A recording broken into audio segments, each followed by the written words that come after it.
زموږ تنظیم د دغسې تورسرو په سرلاسي دی چې ظلم او زیاتي ورسره شوی. مورې، تاسو د اسلام او د پښتو ټولې تقاضې پوره کړي، یوه لویه قرباني ورکړه، یوې مظلومې تورسرې لم پناه ورکړه او د خپلې زرغونې دوی ورته وکتل. بچی،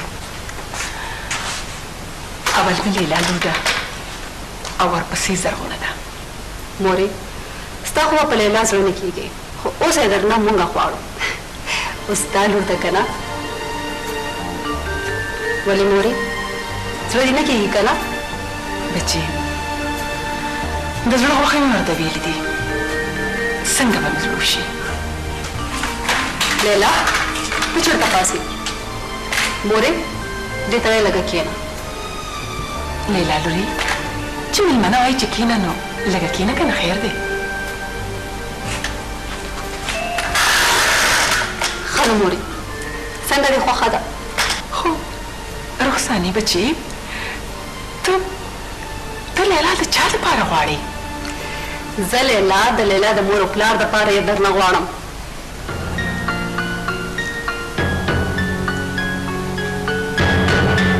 ته لیلا د مور او پلار دپاره؟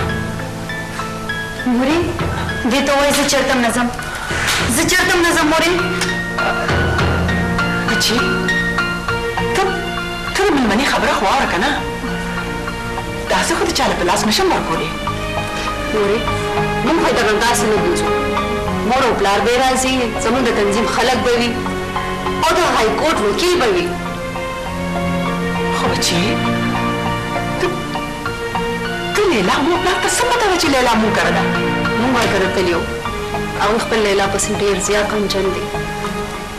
تاسو نه یې خبر. دروغ وایي مورې، مورې ما مړه کوي، مورې ما نه ورکوئ ورته، مورې ما مړه کوي، مورې ما مړه کوي. لیلا، لیلا زما خورې، داسې ټولې تورسرې پېغلې زما خویندې دي. تا به د پښتو په رعایتو کې جرم کړی وي، خو اسلام تا ته ستا دا حق درکړی دی. ته د خپلې مرضۍ مېرمن یې، تا د مور او پلار د کور نه تېښته نه ده کړې، تا خو د معاشرې یو غلط او ناروا دستور سره جنګ کړی دی او هغه جنګ تا ګټلی دی. خو ما ته پته ده که نه؟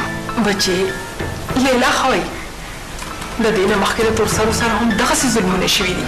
مورې، دا ظلمونه موږ په خپل ځانونو کړي دي، ځکه چې موږ بې علمه وو، موږ اسلام او قرآن نه دی سټډي کړی. خو بچې، ما له به د دې د مړ ژوندي ذمواري څوک راکوي؟ خدای مه کړه که چېرته زه یم که نه، قانون دی که نه، زموږ د تنظیم خلک دي که نه، او د کلي جرګه ده که نه؟ د کلي جرګې خو راسره دا لوبه وکړه که نه، همدغه جرګه به لکه د خپل اولاد ستا په سر لوپټه اچوي.